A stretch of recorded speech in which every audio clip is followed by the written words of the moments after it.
another stalwart in the field of ophthalmology, RP Center alumnus. Center for Sight, how did we make it? Professor Mahipal, Sachdev. Thank you very much, Namrata, and thanks to Tial. Leaving from where Dr. Titial left, that's RP Center, and I owe a lot to RP Center. Well, I'll be talking about the journey of Center for Sight, and when you look at the journey of Center for Sight, I will say that the most important thing is your education and your foundation that you have. That's me as a house captain of Subhash House in Modern School. So what I'll say is that what the school taught us was all-round development to be a multifaceted personality, and you need to have strong foundations, and your house will crumble if your foundations are not strong. So there is always there are no, I would say, easy ways in life. Ultimately you have to have something which is rock solid and which is strong foundations. So all I will say to youngsters who are here is that when you are doing your studies, whether it's school, whether it's post graduation, whether it's senior residency, make yourself rock solid and do not consider anything to be ये छोटा काम है, ये मैं नहीं करूँगा. Even if you have to do a tonometry yourself or the topography or whatever it is, please do everything because it all pays in life. And I would say 76 to 96, 20 years being in AIMS were really the formative years for us to get where we are for Center for Sight.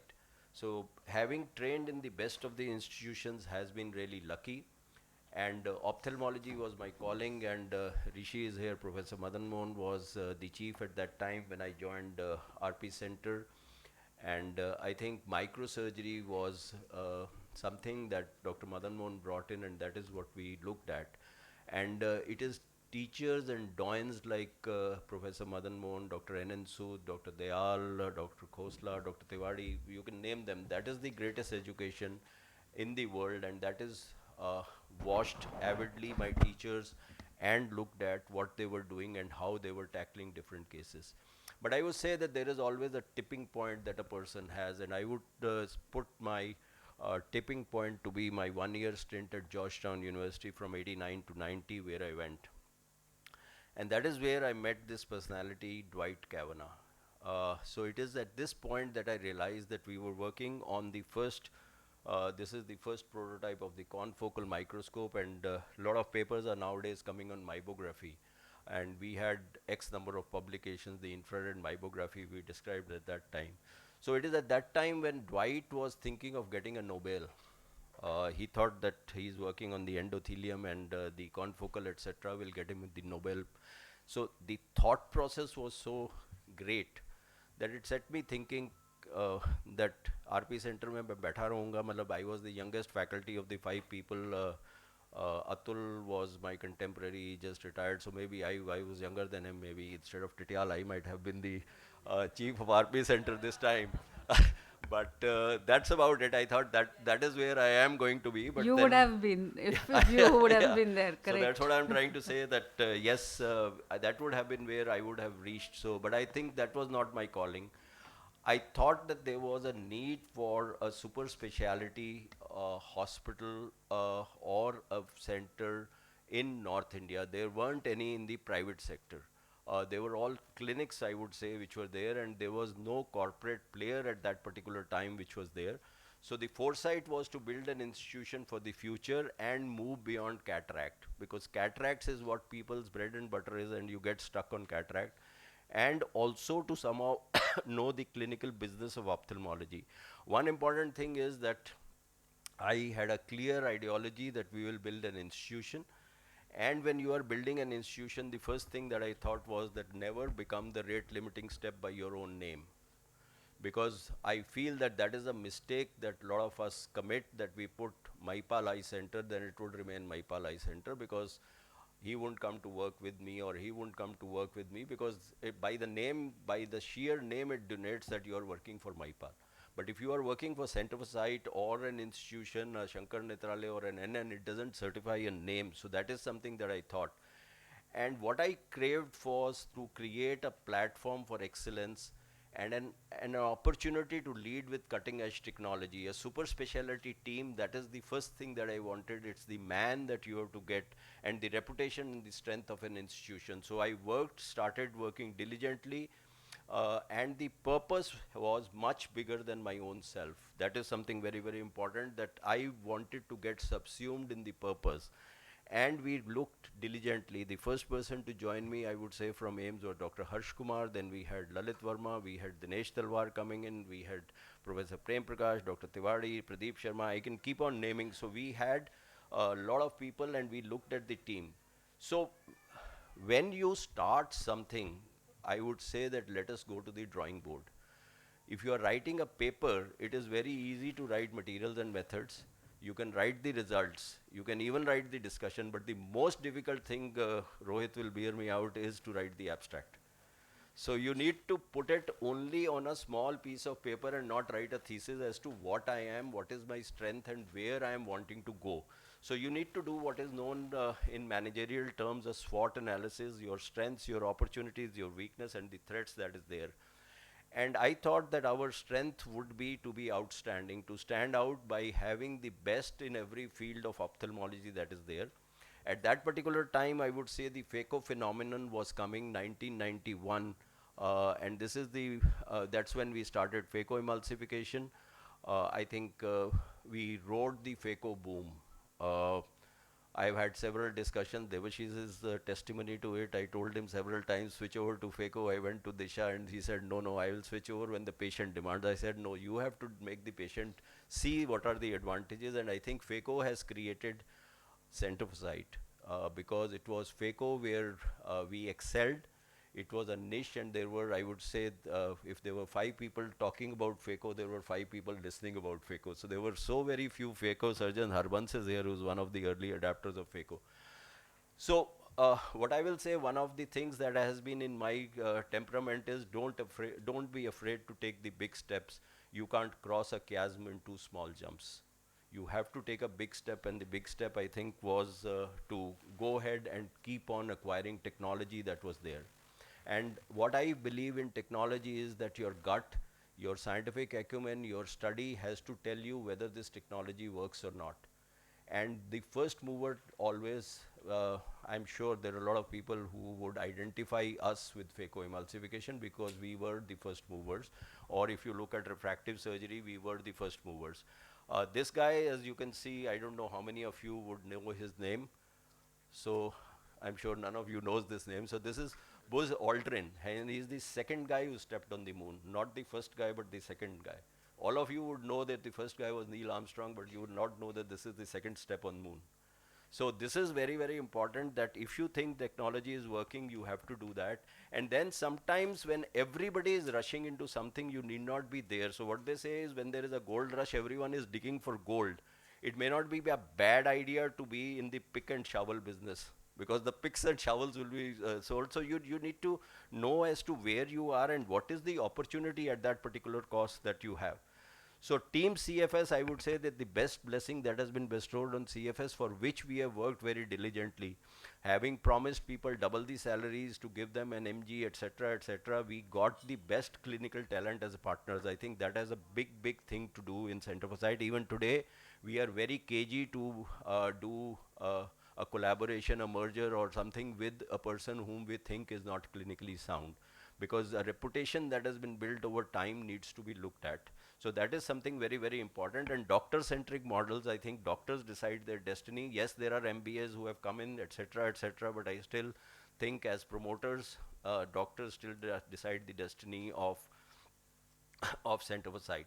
So the super specialty approach was there, cure and care. And what is very, very important is, you don't build a business, you build people, and then people build the business. This is something very, very important. So you need to have the right talent and the right people that is there, great people that we have.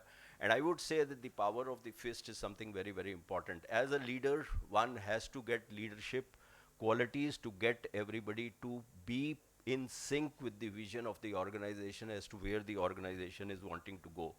And you need to constantly keep on working on yourself. That means you need to keep on working on Center for Sight to keep it going forward in every way and to keep the improvement going on. And there should be the broader goal of the institution. It should not be me, my, mera. Everything should be hamara. It is hum hai or hamara hai. That is something that we are looking at, and that is what we want. You need to create a brand. I think that is something we have assiduously pursued, that we need to create a brand. It's a lifelong time to create a brand. It does not get established overnight. There's a lot of money that you have to spend, and then you get a brand recall. So you have to have an image, a mission, and a vision. You have to have values which you need to have. And I would say, whatever people may say, you need to actually reach out in the digital age to tell people as to what you are, what are your specialities, what are the things that you have. And this is something very, very important. Benefits of a successful brand is that people would wish to associate with you. You give them a backup. You have a problem in cataract, doesn't matter. There's a retina guy there, there's a glaucoma guy, etc. Brand recall is there, assurance of quality is there, NABH, etc. All those, and specialty, super specialty is there. One thing that we have talked about is technology. The second thing is always embrace technology and be futuristic. You have to be on a treadmill. You are on a treadmill. If you have to not be running constantly, you will go back. So there are these things where your technology needs constant upgradation, and when you have a chain, you have the advantage that you have the best technology at a tertiary hospital. If it becomes slightly semi-obsolete or whatever it is, you can actually put it to a smaller center and shift it, and you can buy new technology. So that is the forward. Education, as Dr. Tityal talked about, I think that is something that we have long-term, short-term fellows, DNB, etc. Now we have something that I was passionate about. We have the R&D. We have done FDA trials now for a couple of companies, and that is something very, very important. So my sum up that I will wish to say is, take risks, but the risks can be calculated. Success is an antithesis to taking risks. If you don't take risks, no gain, no pain, there is going to be no gain. That is something very, very important. A lot of people are cagey about private equity. I don't think that is something, because there is a value to money. And you need the money to grow, and you need to have some thought process on that particular thing. As I was saying in this very hall yesterday, there are 27 private equity investments that have happened in ophthalmology over the last 6 years, maximum in any super specialty that has happened. So there is a lot of big money that is coming into ophthalmology, and I'm sure that this consolidation which is going to happen, that is there. This is Center for Sight 19,000. This is the fructification of the dream that I left AIMS for, which is there. Today we have more than 53 centers across 13 states that we have. Important thing, Kaizen. This is one word that I believe. That's a Japanese word, Kai and Zen. That is change. Constant change is inevitable, and change would be in small incremental steps. It's not that overnight you will be able to take Rome was not built overnight. So you have to do change, and change for the good. That is something very important. No shortcuts. There are no free lunches in life. Work will work when nothing else works. So you have to be passionate about your work. Even today at 64, I am possibly the first to come in CFS and the last to leave. I have about 12 to 14 hours grueling schedule. And you need to have your people who need to do in hard work, and that is something very, very important. For you to get accomplishment, you have to set goals, and the goals have to be on your being better than what it is, but nothing comes without discipline. I think this is something very, very important that you need to ingrain with your people, that is there. So finally, I just wish to say whatever I have said, what Abdul Kalam said, this resonates with me. You Just should fear. stand for a culture of excellence.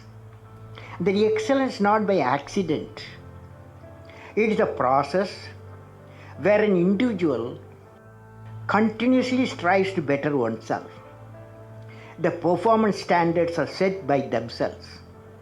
They work on their dreams with focus and are prepared to take calculated risk, and do not get deterred by failures as they move towards their dreams.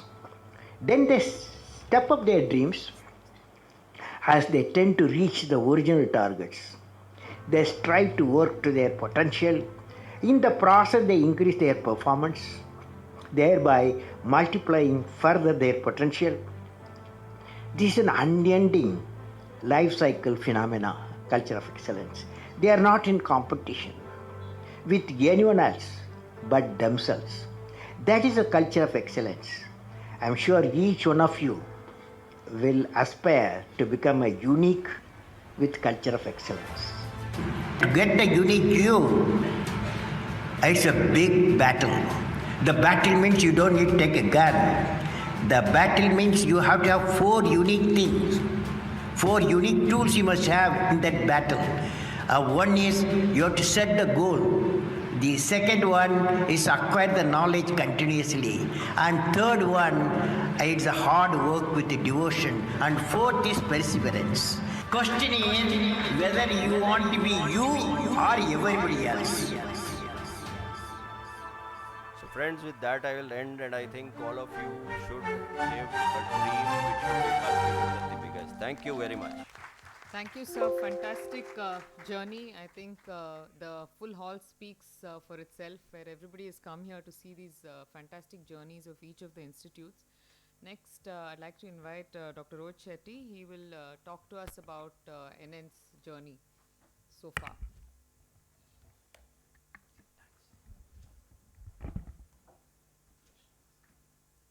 There are no questions. I think after Dr. Mahipal speaks, nobody can question him. And I think I still remember till the time the laptop is on.